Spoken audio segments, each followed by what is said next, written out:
Testing. Well, that looks good. Can you hear me too? Yeah, but you're not as loud. Why? I don't know. Let me turn up the Is it volume on because the I'm left not side. talking loudly? Oh, yeah, that actually went up.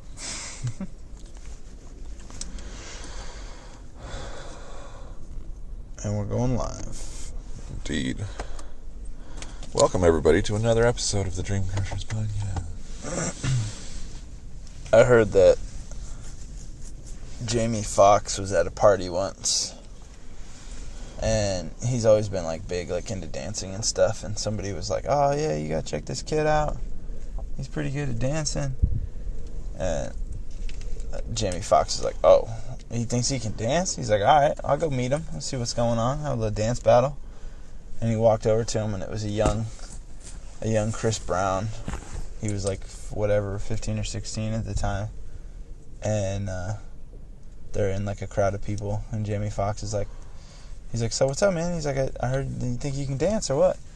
And he's like, "Yeah, I can dance all right." And Chris Brown's like, "Watch this." And like on the flat ground just does a backflip. And he's like, I guess he's over like 6 feet tall, and just does a back. And Jamie Foxx was like, "All right, I guess you could dance." And then he did like some other shit or whatever. But Say, that's it?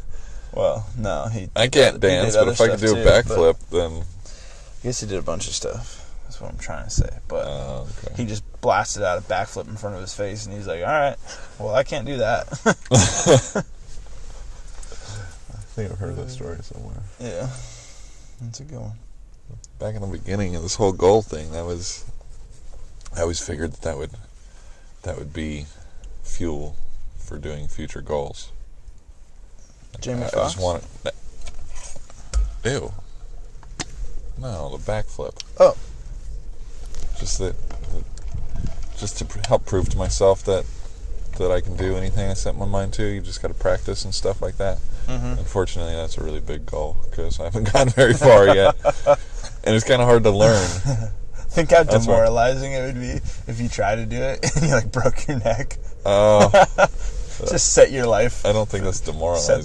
Set the tone for the rest of your life is like because you're in a wheelchair. I guess a wheelchair is very demoralizing. Just because you said like that was gonna like set the tone for your goals and prove to yourself that you could do anything you wanted, but you didn't. You just fucking fell and broke your neck. Well, it's kind of that way, anyways, because I chose that to be my symbol of success. Yeah, and the amount of power I have and stuff like that. But I haven't even tried. So I mean, I guess it's kind of the same thing. I haven't tried, so I haven't gotten anywhere. But it's kind of a really hard thing to try. There was a point where I was going to buy a bunch of... I went to that foam place that I told you about a little while ago. Uh-huh. And I was going to buy like this big block of foam just to learn. So I could like set up a stool or build a little platform or something to backflip off of. And I would just, set it up in the backyard. And I would just backflip onto this big, like, 8-inch thing of foam or something like that. 8 inch does not seem thick enough. I don't know. Maybe like 2 feet. Stuff I imagine... especially on your neck. I was going to say, at certain angles, I don't think 20 feet of foam is going to be enough. You just, I would just go to a gymnastics place and just ask them what that's the problem, though. It needs to be... Like, we go to... what's it called? Gravity. You ever been to Gravity? Mm-hmm. Gravity's like a place that's got the big foam pits and stuff like that, and trampolines everywhere. That's the perfect place to learn. And I actually succeeded on a trapeze. They got this big platform that's like 10 feet in the air, and they got the trapeze, the handle, and the ropes I never up been there. To that place. I guess I've been to a different place. From my description, or from other people's descriptions of other places, Gravity is much better. But they got the trapeze, just the bar on the rope, and you swing down into the foam pit. Huge foam pit, really long, too. So and you can do like a backflip off the trapeze or something? I did do a backflip on that, but it's completely different. Yeah.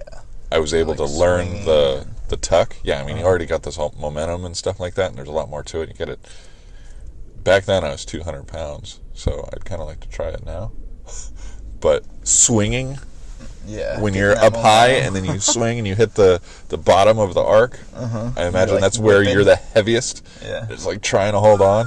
And then after that, then you can start focusing on letting go and getting the tuck and stuff like that. So I got the backflip down on that, but it's got to be completely different than jumping. And they got the trampolines that are on the edge of a foam pit too. Yeah, so you can like run and jump and do stuff. Yeah, a lot of they're long too. They're like a bowling alley. So some people, like the gymnastics people, go down the whole thing. But I just want to like sit on the edge and try and flip in. But I'm chickened out, and there's always so many people there that there's like a line forming.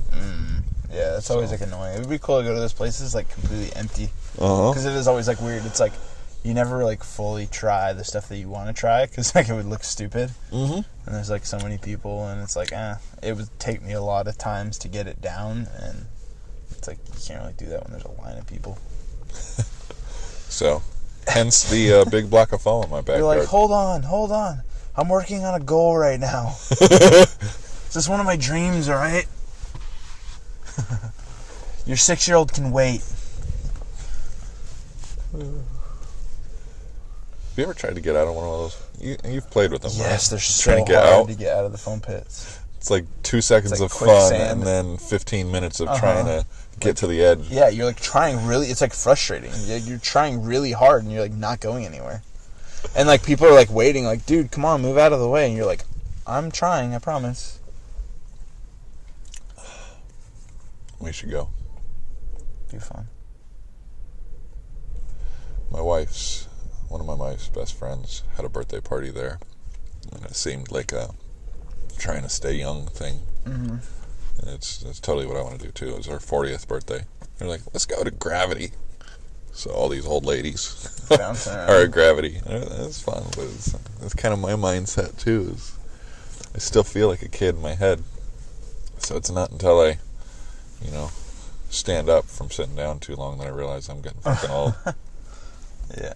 Where's that place at? I don't know. It's north. Way north. I can point, but nobody will be able to see me pointing. But it's like way by the stratosphere and beyond. That's unfortunate. I hate it when cool places are so far. There's one on our side of town too. Oh, really? At least try that. Yeah, it's not Gravity. Oh. It's something else. It's One Bounce on Extreme Marks? or something, yeah. Yeah, I've been to that one. They don't have trapeze or anything like that. They have like a gauntlet thing where you're like walking on the post and you can like hit each other with the foam sticks. Oh, that's cool. They have like the trampolines into the pit. They have like trampoline basketball. They have like a dodgeball area. They have a wall, like one of those, like you run up and try and go all the way up the wall. They have one of those. Oh, that's cool. Not even a trampoline thing then. Just Yeah. what is that, Ninja Warrior wall? Yeah. And then they have like a little obstacle, like one of the blow up like obstacle courses for like kids. One place that we went to, I don't know if it was the same place but the different area. There was one place that was all set up. No, Glow Zone. That's what it was. Totally different. It's all like glow in the dark. But that place is like set up like Ninja Warrior stuff. Like they have like a course that you like can run through, and it's like they just like time you or whatever, and they have like the scoreboard of everybody.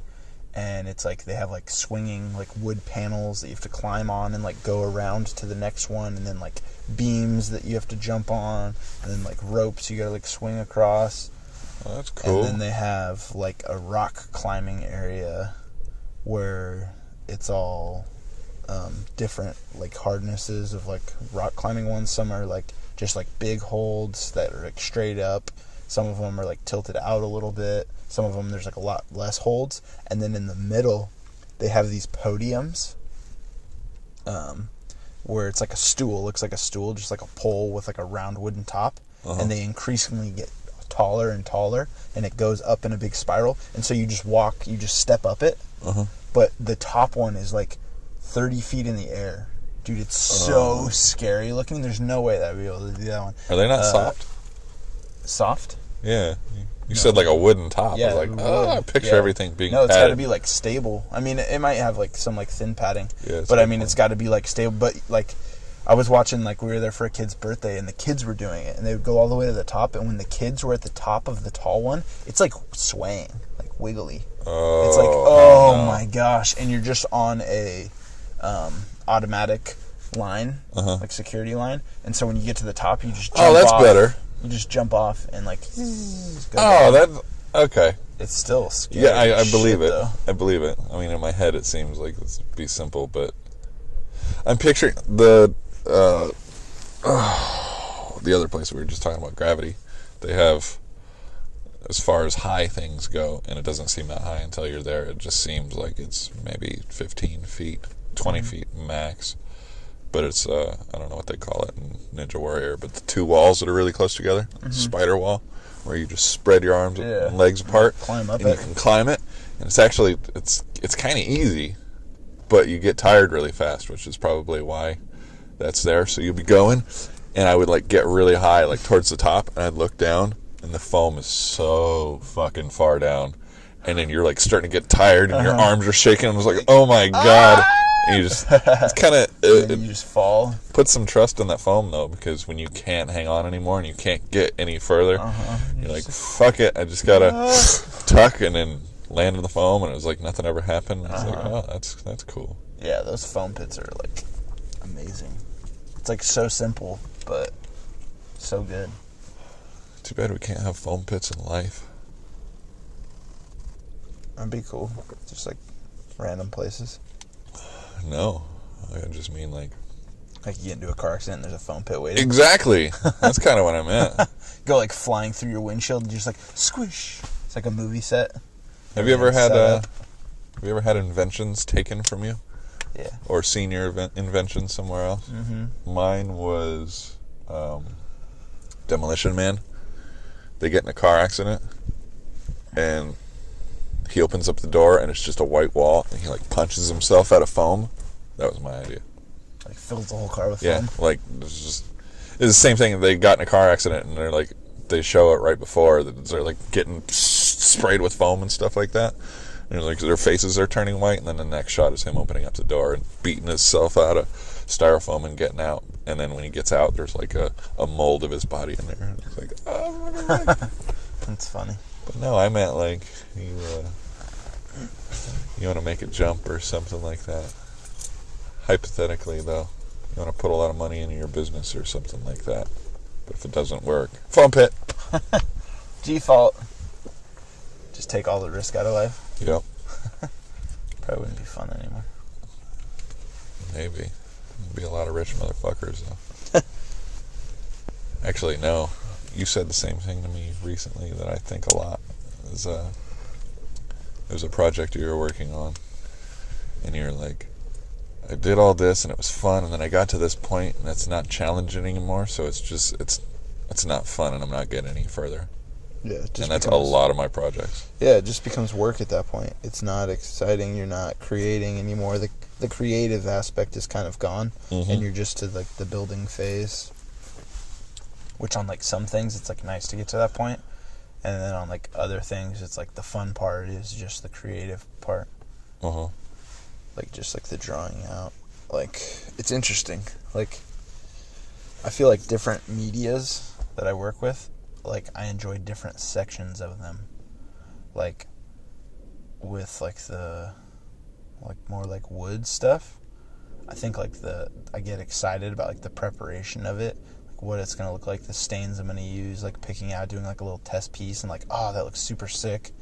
But then like when it's time to like go through and like sand every piece of wood, stain every piece of wood, and then like strap it all together, it's like, that's not cool. Like this is just work now. But like with like welding and doing like metal fabrication, like I still enjoy like drawing it up, but that's like the work part for me. Like doing all the measurements, figuring out how much steel I need, writing it all up on paper, Right. And then when I actually get to like chop it all up and then start welding, I get like really excited. And then of course the best part's like when you finish it and it's like yes, and you can just sit back for that it's like that split second though. you know? It's like right after you finish it, you're like, oh, fuck yeah, this is awesome. And then like that moment's like kind of like fleeting because it's like such a big like spike, and it's like still cool to like look at it and enjoy it like later on, but still it's like that last final moment. You put that final thing and you set it, and everybody kind of like takes the step back and looks at it, and you're like, it's done. I don't get to experience that all that often. I don't. I get to that work stage and I lose steam. Yeah. I think a big thing is like focus, like being able to have the discipline to stay focused when you want to wander, because it's so easy to just like, oh, like I'll get to that, like, but first let me like drop this other project like I want to do, like this one's like really, I feel like I could get a lot done on this, and it's like having the discipline to be like, no, I'm still going to be excited about that tomorrow after I finish this one. But right now, I'm just going to fucking bear down and do it. It's laziness for me, though. Yeah. That's what's cool about, like, that's, like, the hardest on our own projects, because they don't have to be done, technically.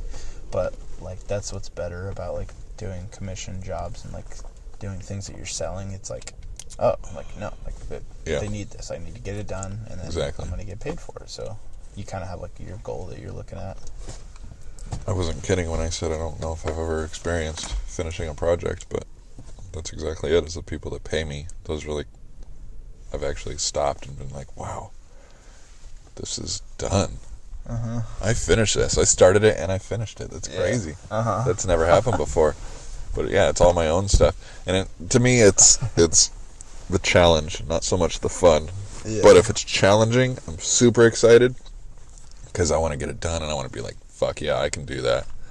Yeah, it's like another thing to add to your resume. Because it seems like every project has like its own little challenges. Absolutely.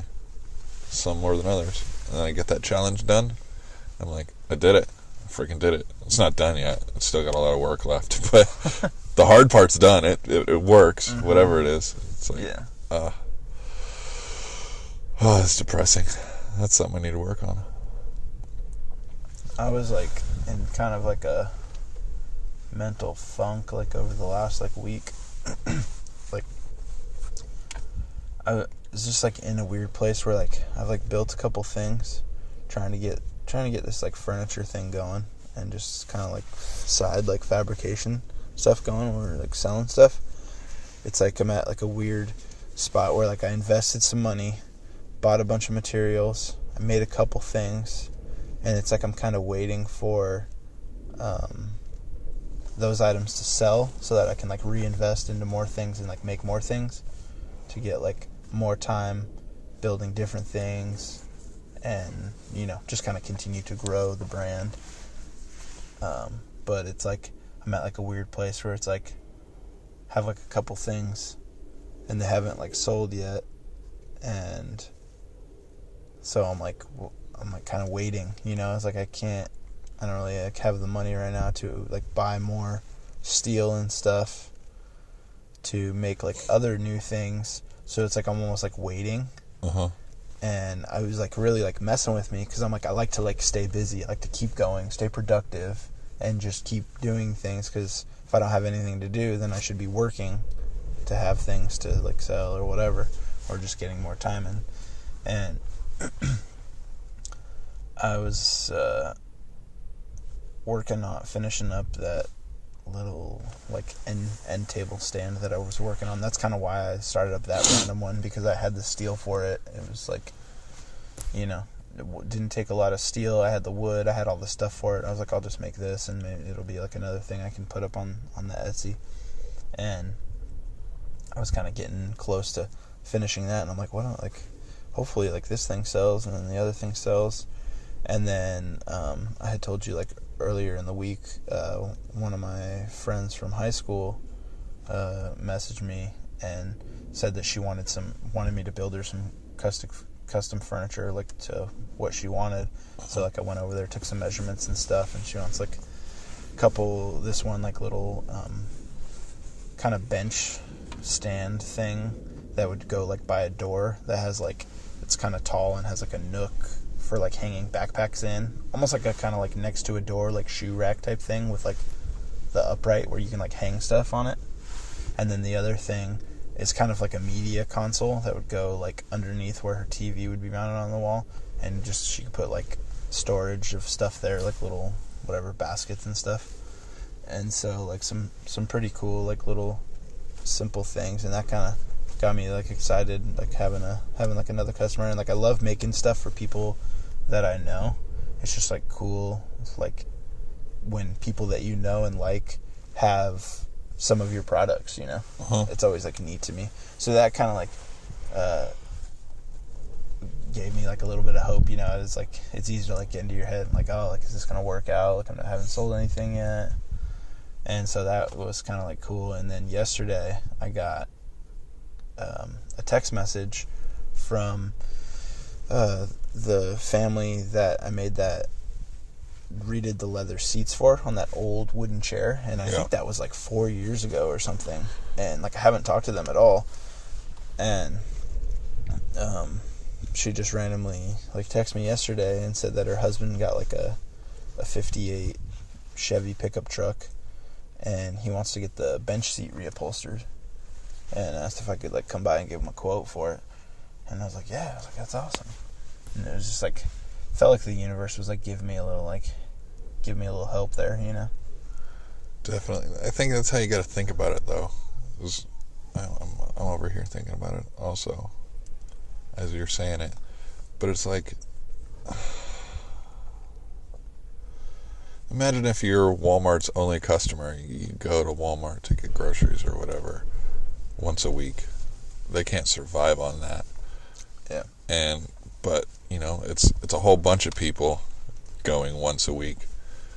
That sounds kind of, I don't know why my mind went that way, but I guess the way it's working out for me, started out like that. You got one person that gets stuff done, and they show up like, you know, once every 6 months or something. Hey, you want to do this? You want to try to do this for me? And I was like, yeah, okay, that sounds cool. And so you do that, and then later on you happen across somebody else, you know, maybe somebody else sees something you did for them, and then they start coming around, you know, once every 8 months or something like that. And then you got these two things, and it's like now it keeps happening over and over again. So even though all these people are, you know, they're individually, obviously, I mean, I feel like I'm just saying stupid, obvious shit, but it was just the way it works out when you get more and more people as time goes on. It's just going to be really hard to start and get those few people. Yeah. But if you do a good job, they're going to come back. And then after a while, you're going to have, 10 people. And that's kind of where it is right now. Is I keep doing this, not the same work, but work for the same people. And they keep coming back. And there's starting to be a larger number of them. So it's like I'm busy. Yeah. Almost all the time. Yeah. So. And that's what's cool too about being like small, is like it only takes like a couple people to keep you busy. Right. So that's pretty cool. Then there goes a conversation about the whole day job. Eventually there's going to be that time when you get so busy. Like I've said before, I don't advertise. Yeah. I mean, I guess Instagram is advertisement, but I don't advertise. I post pictures of the stuff that I do, and then people approach me with it. And so eventually it's going to be, I tell all these people, it's like, yeah, there's a waiting list. It's going to be 6 months to a year before I can work on your stuff, or I got to be like, maybe it's time to make that move. Yeah. Yeah, that'll be like an interesting period when we like build up, because like I believe that we're gonna do it, you know, or else if I didn't believe that we were gonna do it, I wouldn't be trying to do it. True. But it does like take a lot of work, and like it'll be interesting like when it gets to that time, like trying to decide like when the right time is, like transitioning, and just like when you start getting a lot of work, and like there's gonna be a time when we're like still gonna have to work, but we're gonna be like so busy after hours, and we're just gonna be like in the pits just fucking grinding away doing shit, and it's gonna be like super taxing. But I mean, that's what it takes, you know. You gotta. Well, that'll be exciting. That's gonna be the most exciting day for me when I realize that I need to hire somebody. That too, yeah. That is going to be... You think you'll do that before you, like, go out onto yourself, or do you think I you'll doubt go it. onto No, yourself first? no, I would think... Because you got to be there. So you can't... Yeah. I mean, I was talking to somebody about this yesterday. Yesterday we went to a car show, and it's a guy that owns a shop in California, and it was actually really cool. And it was cool hearing from him, because he was like, wow, man, your stuff is really good. Doing a great job. And I was like, that's... Wow. I mean, people tell me that a lot. I mean, it's nice, but then you got a dude that, like, you know, totally runs a shop. Yeah. And it's like, oh, that's cool, and he does really good stuff. Super credible. Yeah, I was like, I really appreciate that. But then we started talking about the business part of it, and he's like, yeah, I mean, it's going to get to the point where you need somebody, and it's really hard to find somebody that, you know, you got to find somebody that has the same mindset as you as far as, like, quality and, you know, just the type of stuff you do, because you'll go through a whole bunch of people. This is all his words, by the way. You go through a bunch of people, and they're just not working out. It's like, you know, some people, they'll do good work, but, you know, they're in a different spot. You know, they don't agree with you on stuff, and it's like eventually you'll find that person. It just clicks, and you have like minds, and you guys will work really well together and get a lot of stuff done. But, ooh, that's making me nervous thinking about it. Yeah, like I was gonna say, I'm kind of like dreading like having to find somebody, just because, like, in the industry that we work in, like, I've seen mechanics come and go, and it's similar kind of thing, you know, like, it's a labor job, they gotta work hard, but they also gotta be, like, have somewhat of similar goals and mindsets, or else, like, it doesn't work out, you know, if they're just, like, trying to punch the clock, you know, it's not gonna work out. You need somebody that, like, actually cares, because it shows in the work, you know. But those people probably already have jobs, or are doing their own thing somewhere else. What do you mean, people that don't care? No, the people that you want, that not only work really well, you know, and that's the thing. make good quality stuff. They're employing themselves. Kind of a, like, theory about that, like a way to make that work the best is to get somebody who wants to do what you do. So they want to have their own business. They want to do their own, even if it's in the same exact field, even if they want to fucking make furniture or something too, and, like, you make furniture, or you do, like, car fabrication, and you, like, specialize in airbag plates and doing suspension stuff, and they want to specialize in that too and have their own business. Right. Even though it seems, like, contradictive and it would be, like, competitive, you want somebody that's coming up that wants your job, like, doing their own thing, like, for their own company, but they're not there yet. You want them in that preliminary stage. I agree. And you, like, I think it's better to get somebody who's really good for a short amount of time than somebody who isn't as good that's going to be a lifer, somebody that just wants to work for a company and just, like, have a job, and, like, they don't want the responsibility of, like, owning anything. Right. Like, even though, like, that's fine, like, I know there's people out there that are, like, solid workers, but I don't think it can compare to the drive that somebody has that wants to do it themselves, because they're going to put into it as if they were doing it themselves. And then you're basically exchanging your knowledge and your experience with the business aspect for their commitment and their love of the work. And then when they get to a certain point, you can kind of set them free, and they have all the things that they need. You know, it's kind of like a mutual exchange there. Whereas somebody who's just going to be there and just wants to, like, have, like, a solid job forever, like, they're not planning on going to that next step, so they don't have the ambition to go that extra little bit that you're going to be able to see in the work, you know? Just punching the time clock, like you said. Yeah, and it's like, it's, I don't know, like, there's a lot to, like, think about there, but... So going back to your Etsy thing that you were talking about earlier, I think it's kind of the same thing, though, that there's going to be this long period of just shit. It's going to suck. And you're probably putting a lot of money into stuff, you know, just building the stuff, you know, that you want to build. Yeah. And knowing, even though you got, like, you've built 7 things already and nothing's selling. But you just keep doing it. I mean, you get money when you can, and Yeah. you build something else, and you get something else in your portfolio, and you got photos of something else that's cool that you got to put on your Etsy, and eventually I feel like stuff will start to pick up. Mm-hmm. Like, I would be, this might sound dark, but hopefully just eye-opening, I would be surprised if your stool sold before you had something else up on there.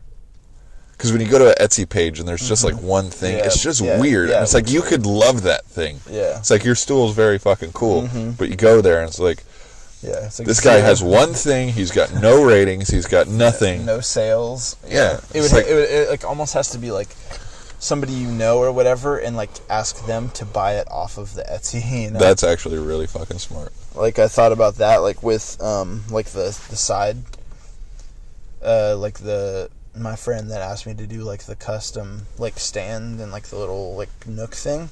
I was just like thinking about that as we were talking about it, and I was like, I wonder if I should post that, like make that stuff, post it on Etsy, and then have her just buy it through Etsy, so it gives me a sale. Yes. And Yes. I mean, that is fucking amazing. I'm even like down to like make the price, you know, because like they have like some fees or whatever that you got to pay on there, Right. And so I mean, I'll even like eat those if she's willing just to buy it through there. Cost of advertisement, I guess. Mm-hmm. Yeah, that's wow. At first, I thought you were thinking it's still a good idea is just to, again, you're gonna have to pay those fees, but whatever. But like, you put your stool up, and you get somebody to buy it, and you just buy it back from them, and then you got that stool again. You get to sell it again, and it's like Etsy is you're selling, copies of one thing often. So I mean, it's not that weird. I mean, some people might notice like just to get specific knot in that certain spot on the top of your stool. Somebody might catch on, or maybe not. Yeah. But just to get you some sales and some ratings and stuff like that. I bet there's plenty of people that do that. Yeah. Just get like a couple things sold. Just get the ball rolling a little bit, because like you said, it is super weird when you go to a page. It almost looks like a scam page, like like when you go to an Instagram page and they have like, that's what I mean. And somebody's asking for several $100s for something. It's like nah. I'll just go to Walmart and get one of their piece of shit stools.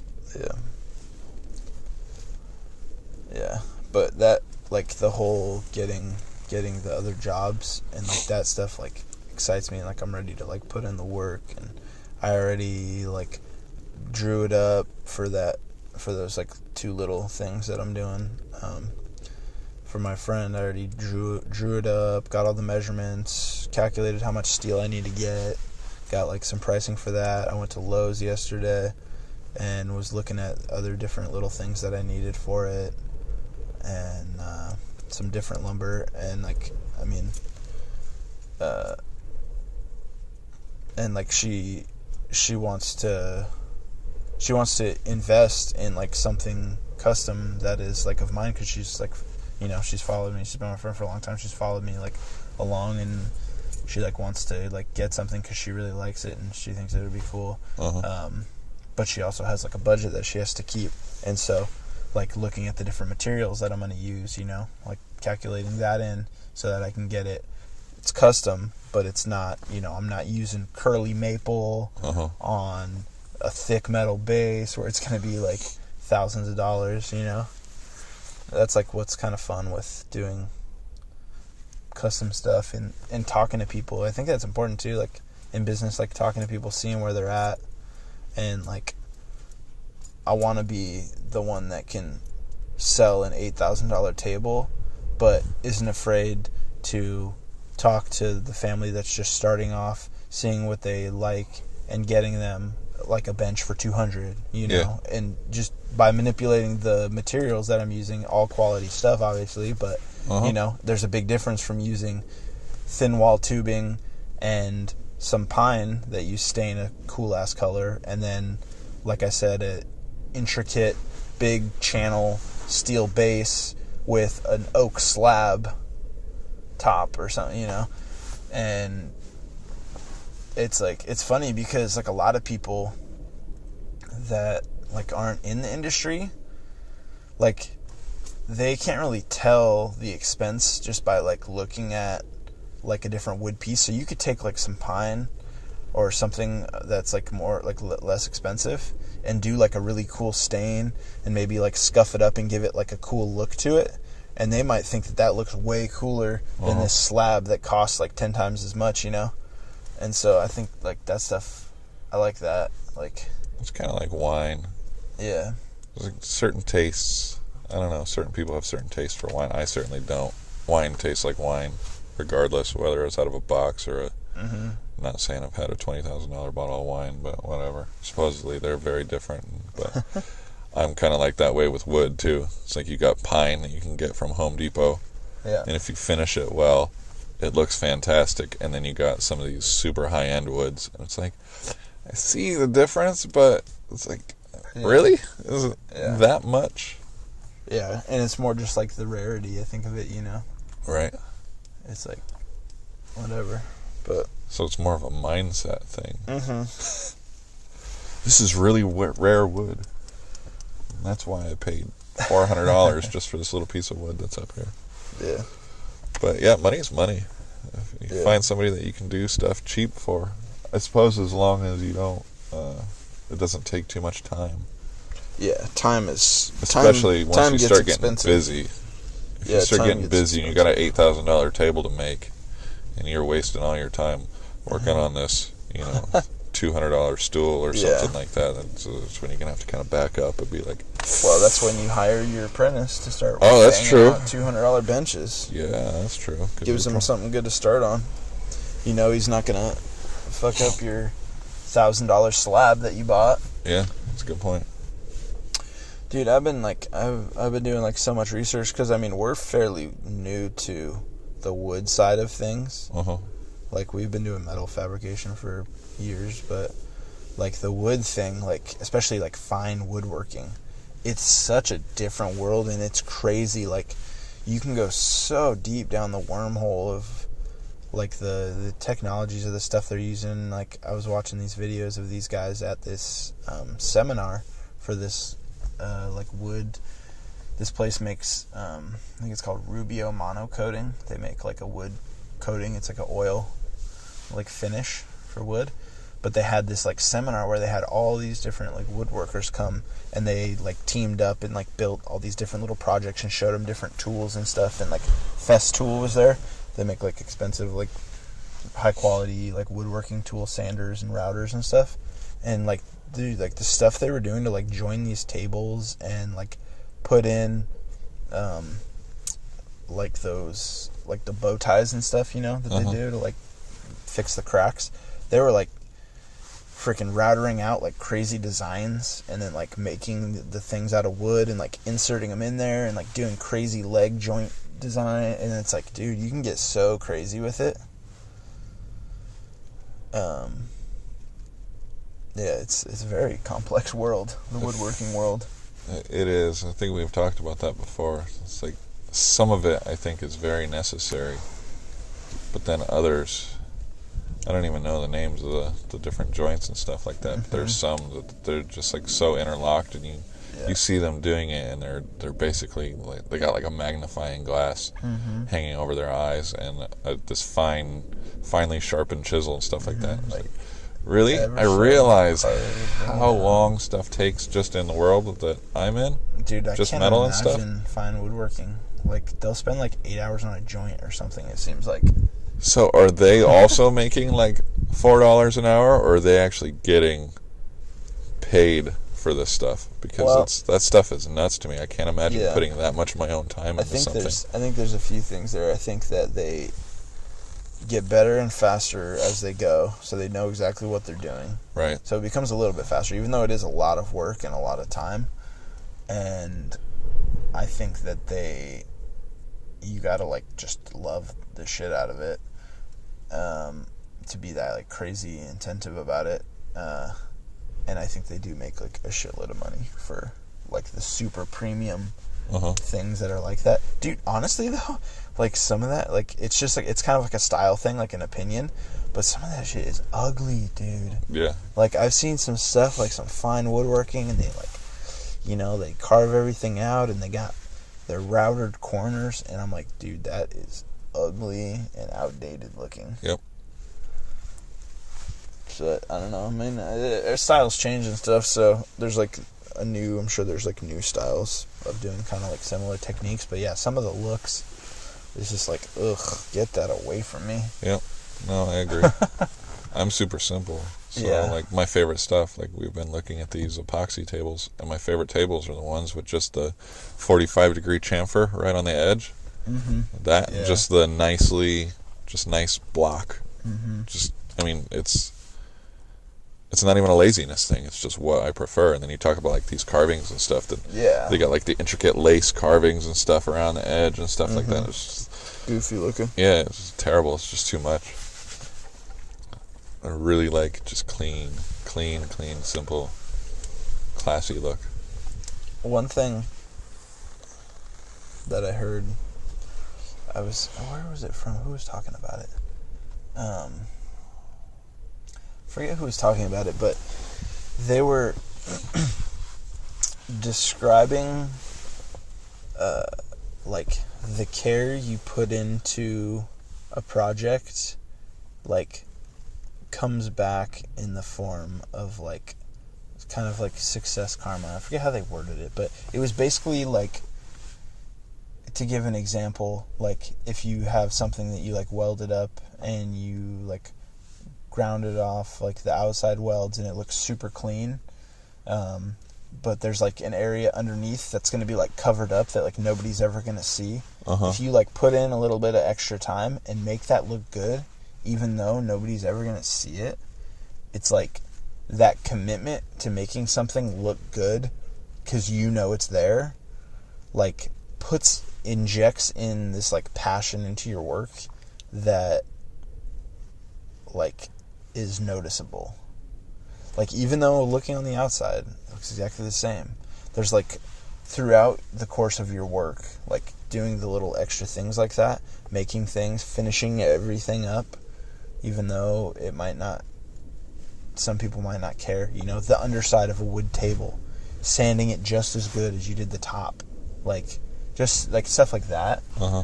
Like, putting in the passion, like, is seen throughout the course of your work, and, like, I think that's true, but also, I struggle with that, like, I want to make things look really good, but I also want to finish it. Like, I get really excited to finish things. Uh-huh. And so I'm like, well, like, nobody's going to see that. And, like, but, like, I go back and forth. Like, I struggle. Like, I feel like I have, like, two personalities. Like, part of me is, like, so intricate, and, like, I can be so micro-focused on things and get things, like, to a polished mirror perfect when I want to. And then there's days when I'm lazy and I'm like, nah, that'll do. It's like, yeah, whatever. Yeah. Like, I just don't give a fuck sometimes. Like, it's like my laziness just takes over or something. But, like, on other things, I'm, like, so focused. It's got to be. I don't know how to answer that, because. And obviously, you don't want to be, like, wasting production time. That's where my stuff. mind is going. Yeah, like, you don't want that. But it's just, like, you know, making sure, taking the little bit of extra time, if you are going to weld on the bottom of it, to make sure those welds look good, at least, you know, not, like, rushing through it and it's like, well, yeah, and don't hack, but, like, Yeah. my mind went to the firewall that I just did, and the outside was pristine, you know, ground down all the welds, metal finished it, everything was fantastic, even did some little body filler in places where, you know, where it needed to be done. But there's the backside to a firewall also, and it's behind the dash, and you can't see any of that stuff. Mm-hmm. And even though, like, on this firewall I did the AC heating unit mounting and stuff like that, I spent a lot of time on the brackets, and the brackets look good and stuff like that, but, I mean, there's welds on the inside as well. I'm not going to spend the time to grind down those welds. The welds look good. Mm-hmm. I mean, nothing looked like shit. Yeah. But I feel like you Yeah, gotta... that's, like, the biggest thing. You gotta focus your time on the stuff that's important, Mm-hmm. and don't hack the other things, but I'm not going to do body filler on the inside of a firewall. Yeah. I mean, yeah, once the stash is fully assembled, you're not going to see any of this stuff. Yeah, there's like a point of diminishing returns for sure. But it's just like the difference between like you like go to like weld something and there was like some contamination and it bubbled up. Right. And you're like, fuck, like that's on the bottom. Like nobody's going to see that. Oh, okay. Versus like, fuck it. Like I'm going to grind it out and re-weld it just because like I know it's there. It bothers me. Because like it bothers us all. Yes. But that decision to consciously say like, no, like fuck this. I'm stopping right now. I'm going to take it back off. Or like you weld something up and it's just a fucking tiny bit crooked. Just tiny bit off. It's not square completely. Nobody else would ever notice. But you know, because you're right there and you're working on it, and you know it's just slightly off. And it's like, oh, but I already tacked it. Like, I should just finish welding it. And you're like, no, like, I should cut it off. And you're like, fuck it, I'm just going to weld it. And you just squirt gun it up. But, yeah, it's like those little differences like that. Like, I think those compiled just makes your product much better in the end, you know, because I feel like you kind of build momentum, and if you do that one time, whichever way you decide, you're going to do that more times, and you're always going to do it that way. So if you're always like, it's a little crooked, whatever, like the mistakes will get bigger and bigger as it kind of grows, you know. So it's like you gotta be your own like quality control. Like that's a big thing too with working like for yourself, by yourself, doing your own like business is like there isn't a boss looking over your shoulder that's like, no, like, you know, having a parent like, no, like you didn't do that right, you need to redo it, and you're like, fuck, like, but you have to. Right. But it's like when you don't have that, it's easy to be like, it's okay. But yeah, you gotta stay hard on yourself. My own personal stuff suffers from that, though. I wonder if you can burn yourself out by doing it too much. Right. Because I told you that tool holder thing that I put in the floor. Yeah. It's just basically just a dock for other tools to go in. I don't even really want to explain it, but simply it's just a metal plate in the cement. And I set it down and I eyeballed it and it looked straight, and I put a line with my Sharpie on the cement where I was going to cut it out. And I stood back and I looked and I was like, that's a little crooked. Fuck it. And I did the other 3 lines. And that was just Sharpie. I didn't even start doing anything yet. And then now that it's done, every tool that I put in there is just slightly crooked, and I wasn't looking at the big picture. And it's so aggravating. Kicking the dick every time. Uh-huh. Well, that'll be a little reminder there for you to straighten your shit up before. It doesn't happen to my customer stuff, but when it comes time when I finally get a little bit of time to do something for myself, it's like I got to do this fast. No time to dick around. I got to get this done. I mean, I give myself like pretty big leeway on stuff like that because it is your own stuff. But I will say though that like can come and bite you because people look at it and they're like, oh, like that's really cool. And then like I almost feel like I gotta like explain to them like why it's not totally perfect. Yeah. You know, it's like my roof rack. Like I whipped that together and like I used different. It was kind of like a fun project for me. So I was MIG welding on some of it. I was TIG welding on some of it. I used my tube bender. I was like doing all this different stuff and kind of like trying it all out. And so it was kind of like this big Frankenstein experiment with different things that I hadn't like fully used before.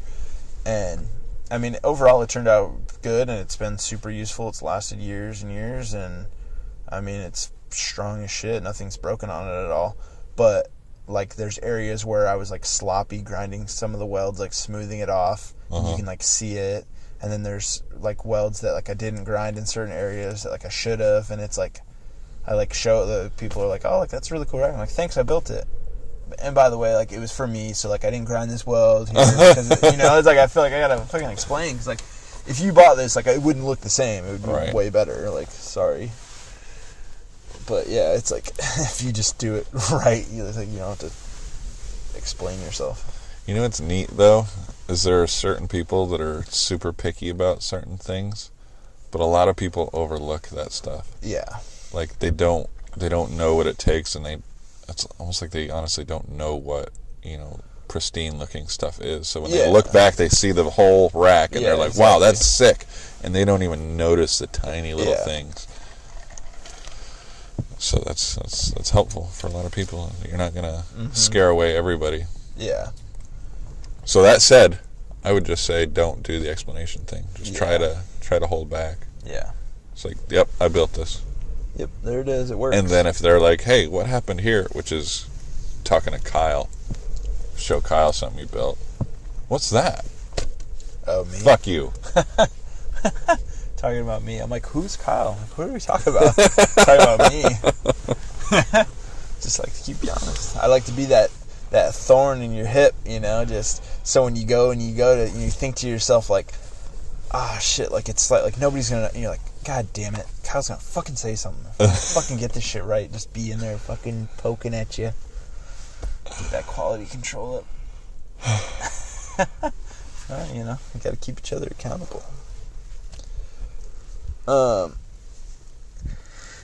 Yeah, one thing, it's been a while since I've done any like serious leather stuff,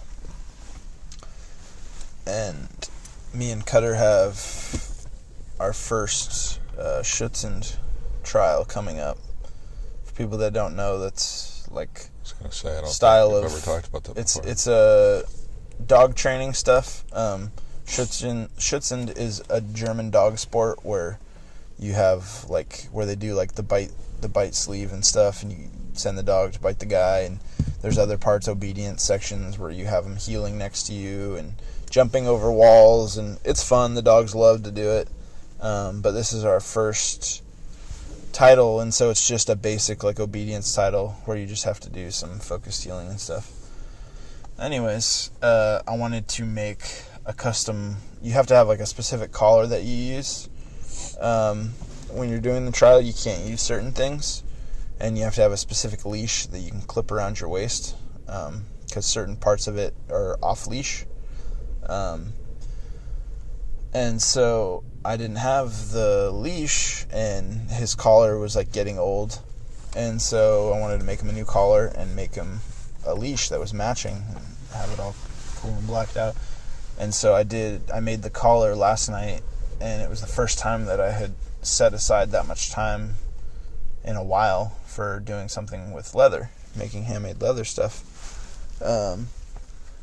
And it's crazy. It just like brought me back to, I spent so many nights in the old house, because a lot of it I would do after I got off of work, and a lot of it I did when I was single before I had Cutter.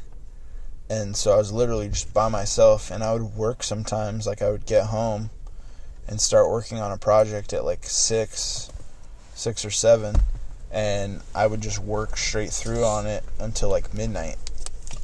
And like I'd spent a lot of late nights like that working on leather. I would just, because you're just inside at your table and you're just so focused that you're not really even paying attention to time. I'd usually put some music on, and it's like so like meditative. You're so like hyper focused on it. You like aren't thinking about anything else, but it's also like very mentally taxing because you are so focused on it that like your brain is just like drained. When you're done with it, you're just freaking toast. But it was cool. It reminded me of like a lot of just almost like kind of lonely nights, where I was just like by myself, just like slaving away, like perfecting like my leather craft.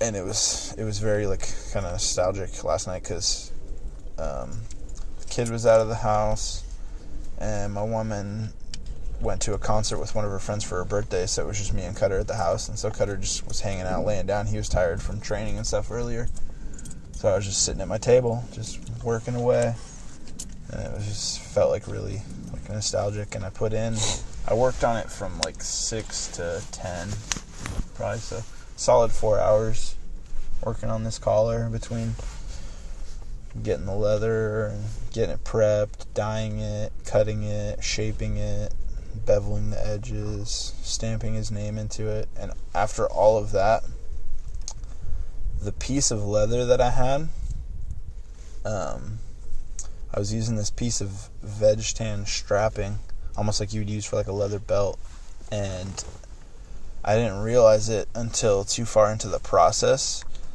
but this was a piece that was given to me from somebody, and it was really old, and so it was super dry.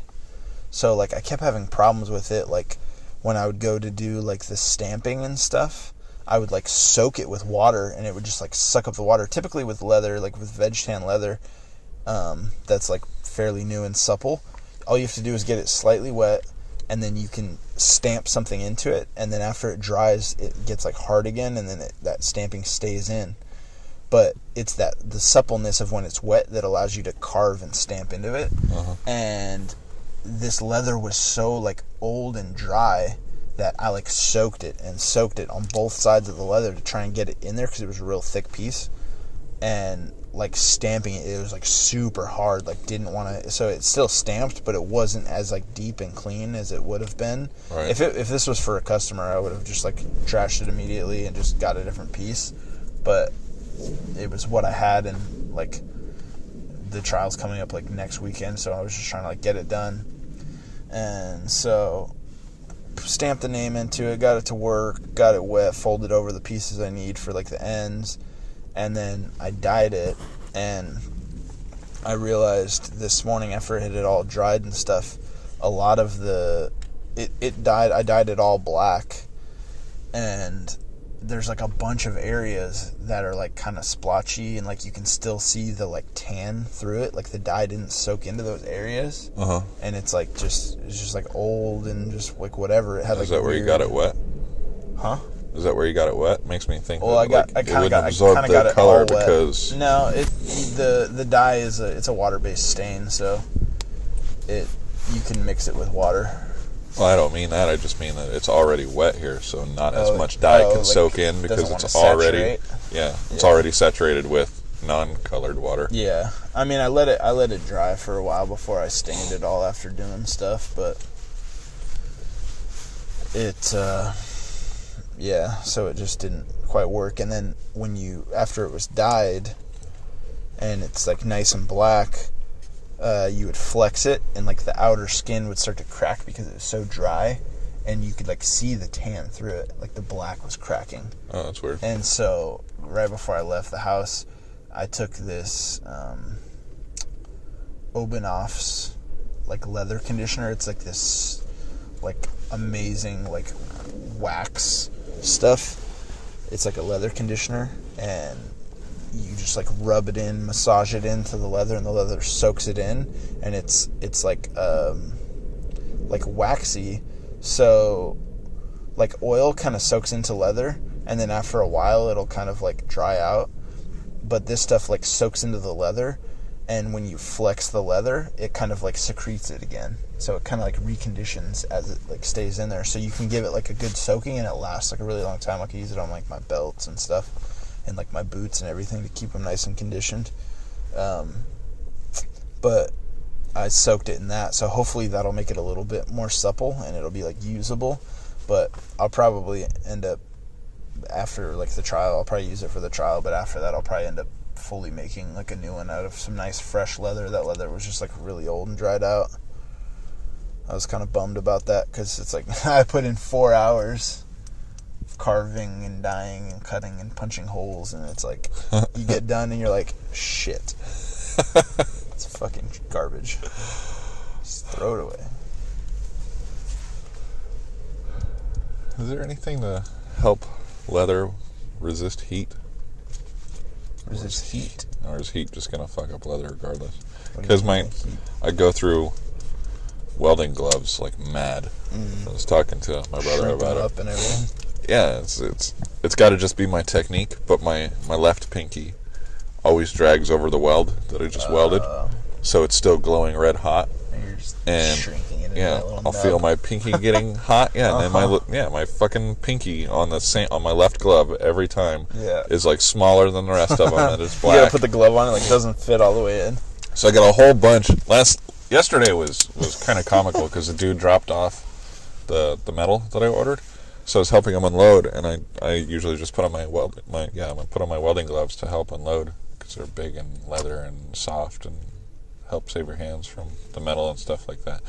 But I'm like looking around the garage, and I like grab a glove, and I grab another glove, and it's like, oh, it's another right. And I go and I look around, oh, there's one, and I go grab it, and it's another right. And it's like, I've got 4 right gloves, and I can't find a left glove because I throw them away. I was like, I don't know why I don't throw away the right, but because the right still looks new, and I don't want to throw it away. But. You need to like take all the rights and like cut the pinky off and like re-sew it onto the left-hand one. Oh, that's smart. Kind of. Save the fingers and just reattach a new one. So I was just wondering if it's, I don't know, does that wax help, or does that just make it worse, or is there even something else? You could put it on there. I mean, with that high of a heat, like you're not gonna really save it. It would just if you put that wax on there, it might like slow it. It would have to like melt the wax out and kind of like boil that, so it might keep it cool a little bit. Right. But yeah, running your fingers over glowing red steel is, I don't think there's much that can stand up to that. Maybe I can, have you heard of the TIG finger? Maybe.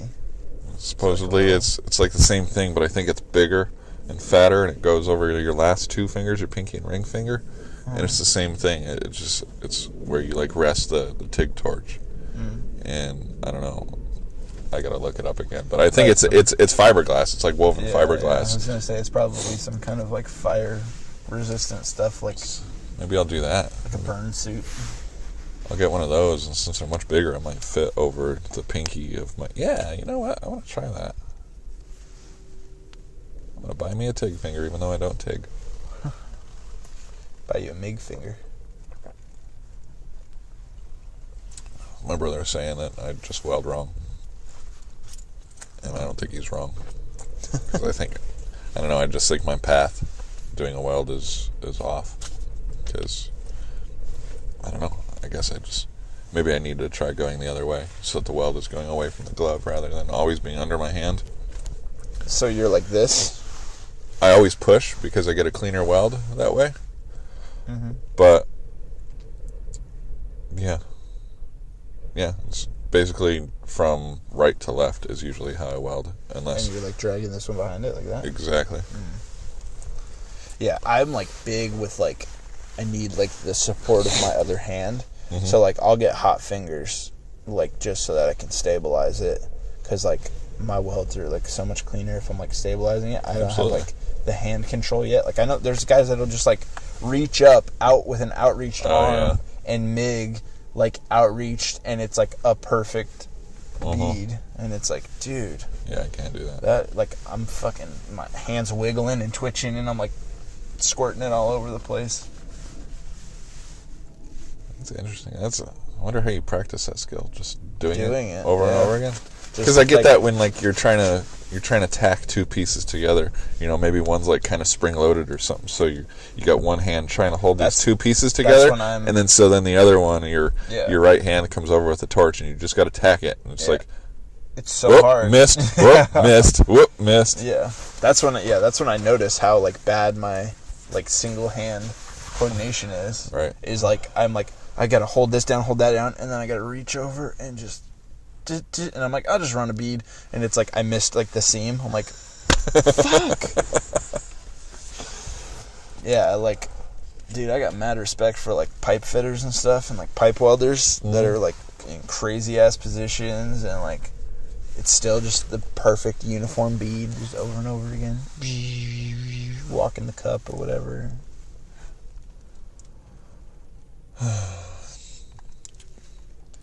Well, I think only people that are like laborers or in the industry are gonna like relate and enjoy this podcast. I feel like we went just like deep and specific on just talking about like building shit. That's all right though. I've talked to a couple people so far. This is actually kind of what I was thinking about earlier with the whole Etsy thing too. I'll try to hook around and get back to that, but a couple people that I've listened to, it's like they just enjoy listening, and it like really wasn't anything about the topic itself. It's just nice. Yeah, it was just they're working, and I think it's part of the reason why, you know, I wanted to go to the full audio. Is one, we could get more out, and it'd be less work, and we can still do what we like to do, but most people that are going to listen to it are just going to be, they might be under a dash or something like that. And you can't look at your phone or your computer or whatever. You're not going to sit there for. Our other ones were trying to keep down to 20, maybe 30 minutes, but it's still too much to just stare at a screen. So it was those people that told me that they just like to listen to it while they're working. It was like, wow, you know what? Let's just do that. Fucking podcast. Let's make it a podcast. Yeah. But I was thinking also about the Etsy thing about, getting a couple things built and out there. I think the podcast is exactly the same way. Yeah. It's like you just keep doing it. Keep going. And keep doing it. And keep doing it. And eventually it's going to... Eventually there's so much water on the floor, people's feet are going to get wet. Well said. I just like randomly came to my head like as you were talking. I was like, how can this be put? Like we're just going to like force feed people so much content everywhere they turn around. Talking about Etsy, we're there. Talking about leather, we're there. Furniture, we're there. We're on YouTube, there's a video. It's like anything and everything. Oh, you like photography? Oh, we're there too. Surprise. Just like, I feel like it's almost like, sometimes like when I talk to people, I feel like some of them think that I'm like ridiculous, like the amount of different shit that I'm into. And like, it's almost like annoying because they're like, oh yeah, like, like, oh, like I really like this kind of stuff, whatever. It's like, oh yeah, like I build stuff like that. Like, yeah, I do that. Oh, like, you sound like a one-upper. Yeah, exactly. It's like... Even though you're not. Yeah. They're like, oh, like, yeah, like, I'm just like, trying to, like, talk about, like, what I do, and they're like, oh, yeah, like, my leather leash is getting... It's like, oh, like, I can make you a new one. Like, oh, really? Like, oh, yeah. I want to have, like, a new... It just gets annoying rather than... It's like, oh, like, yeah, I want to... we have, like, a photo shoot coming up, so I want to have, like, a new leash, and I want it to look all, like, frayed. And it's like, oh, really? Like, I do photography, too. Like... It's like, oh God, shut the fuck up. I'm always kind of like reluctant because like I don't want to sound like that. Like, oh yeah, well like I do that, and it's like, so usually how it ends up coming out are people asking me like what I'm working on or something, and I'll be like, oh, like I'm kind of like working on this, and they're like, that's different. Like you do that. I'm like, yeah, like I do that too, and they're like, Jesus, like how much shit do you do? Yeah. And so like I try to not like just put it out there like willingly. I try to like it just happen naturally. But yeah. I can see how it'd be like super just like ugh. I'd rather be that way though, because I know a lot of people. I mean, different strokes, but there's some people that just they're not into anything. Yeah. And I can't imagine being in that position. That's the thing too, is like I've talked to people like that like are on the complete opposite spectrum where they have like no like ambition about anything. Like they're not passionate about anything. And it's like nothing? Like you don't like something? Like you don't like sketch or like you don't have like a favorite fucking, I don't know, something pastime, something to do? Whatever it is, like there's so much things to do in the world, and like you just like sit and watch TV. TV is your thing. You just watch TV or something. Yeah, that drives me nuts. Just like look at Instagram, like that's it. Makes like, me sound dude, cocky. I mean, it's fine to be like that. You're not a bad person if you're like that, but it's just, I can't wrap my head around it. It's like, I think my mind draining. is just going too much. It's draining. Like I feel like when I'm like around people that are like that, it like is like a dark hole that's like sucking me in, and I'm like, no, like I'm not that way. Because like you when you hang around and you talk to people, you start like kind of sharing mindsets. And so when somebody's like, yeah, I just go to work and then I just get off and I just watch TV and I go to bed and then like I wake up and go to work and I come home and watch TV. Well, you just said it. They say that all the time. That this is going to be another wormhole tangent that goes on forever. But they say that your income, is like whatever. Fuck. Now I don't even remember what it was. Now I sound like an idiot. Great. But if you take, like the 6 people you hang around most, and you take their average income. Yeah, exactly. You take all their incomes, you average it out, and that's probably what yours is going to be. And it's because if you hang around people like that, it bleeds into you, and you start to. And that's why they say it's like all the rich people books that I read and stuff like that. it almost sounds dark, but it's like, stop hanging around with these people, with these poor folk, because, that's where your mindset's going to be. Start putting yourself more in the position of where you see yourself and where you want to be. Well, there was on that like exact topic, I forget the guy's name, but I saw him on Impact Theory, Tom Bilyeu's like podcast show that he does. He always has like, it's like just super uplifting show. They always have people on there like talking about motivational shit. And there was this guy who had come from Cuba, I believe, and was like immigrant family, came from Cuba, super poor, started from nothing. And he said the problem is that these people will come to America, and then they're all in the same place. They're all together because they all group together because it's what they know, and then they create, little Havana in Florida where we were at. And he's like, all they fucking do is bring Cuba to America, and they stay in the same fucking mindset. He's like, I had to get out. He's like, I moved. He's like, I didn't stay there. I didn't hang around with all of the people that I moved here with. He's like, I branched out. I went and saw new people and like hung around with different people because I didn't want to just go in the same circle over and over again.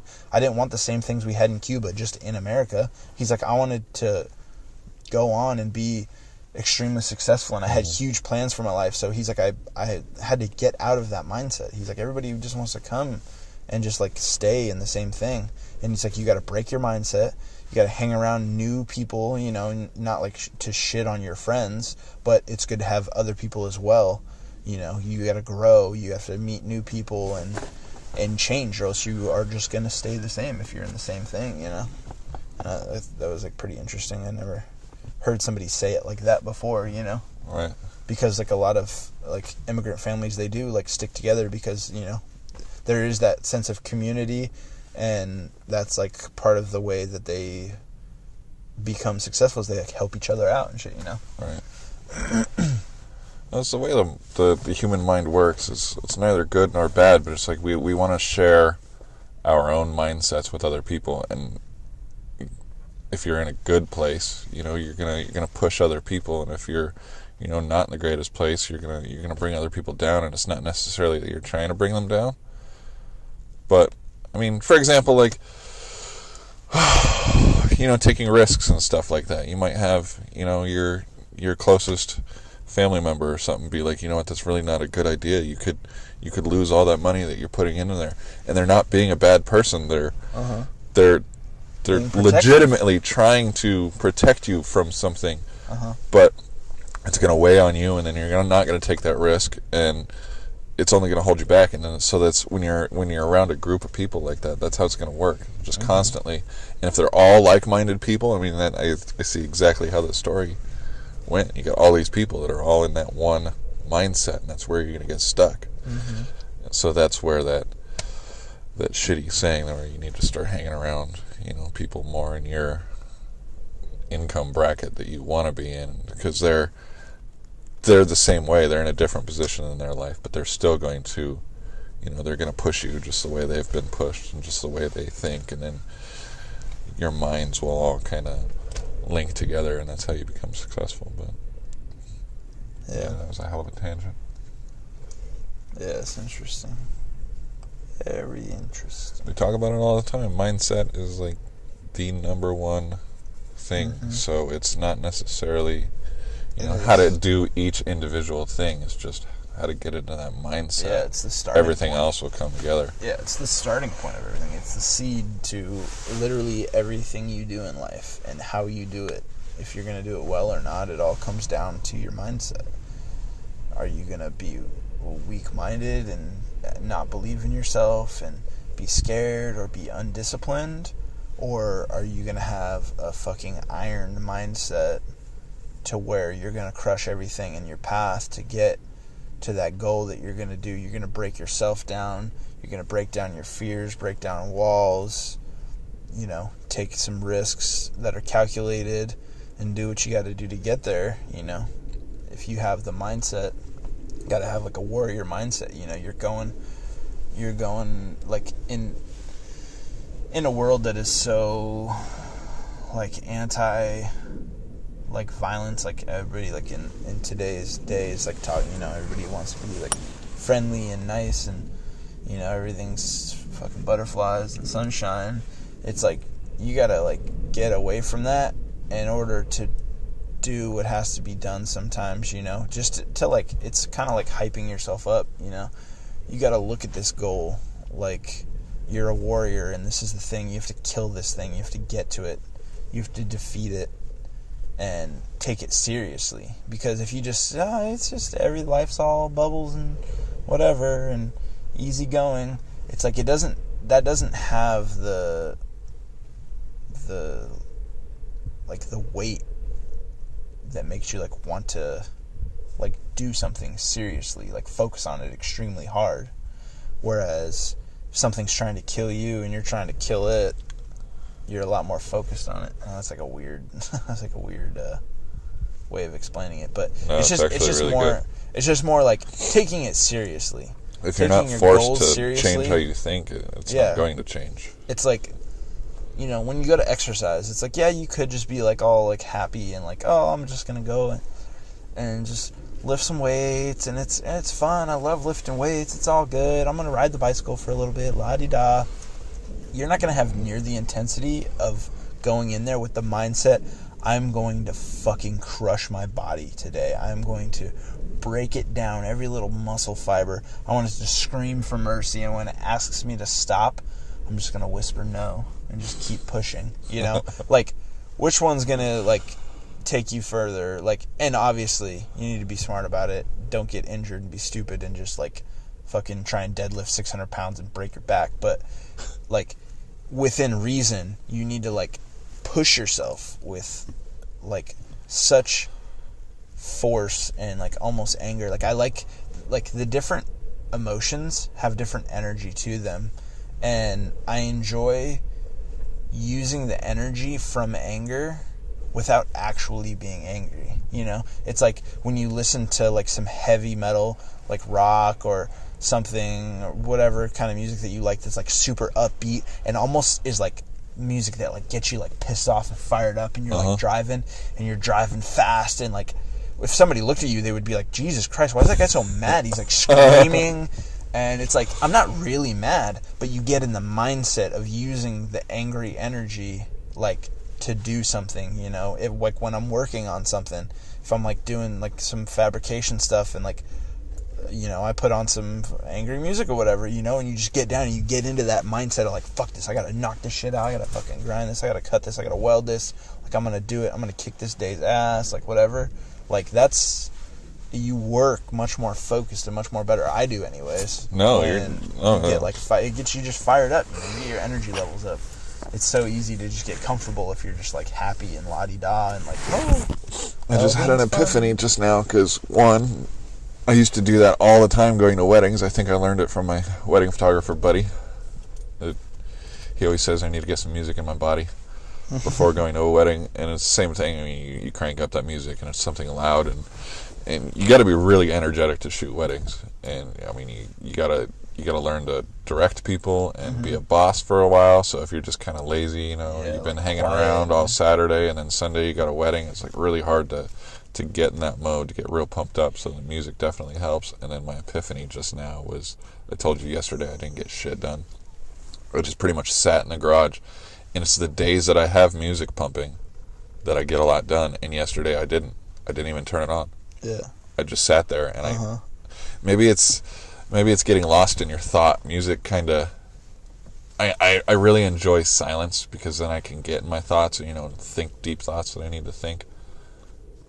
I think that's necessary, but yeah, it's when good it's time for, to focus. Yeah, when it's time good to have work, music and drown out all that shit. Yeah, when you're trying to think, it's good to have quiet. But when it's time to work, it's time to get the blood flowing. You got to get some shit going, and like music is just directly linked to your fucking soul, dude. It's so crazy. Like, think about that. Like music, we'll have to like save that for like another podcast, because I could go down so fucking deep on the wormhole of music. I'll put that in the category. Yeah.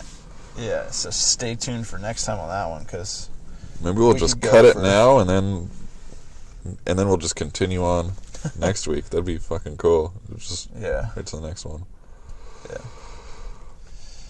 Yeah, that was good. How long are we? Over an hour. Damn, boy. That's that real podcast life. Hour long. And we know what we're doing. straight up, I'm going to be honest, I got to poop, so I'm ready to cut it short anyways. Not the poop, the podcast. Oh, what just happened? When did this stop? Oh no. It's going to be like an hour-long thing. Alright, guys, those of you on the voice recorder, go put on some music and crush your dreams. See you next week. See you guys.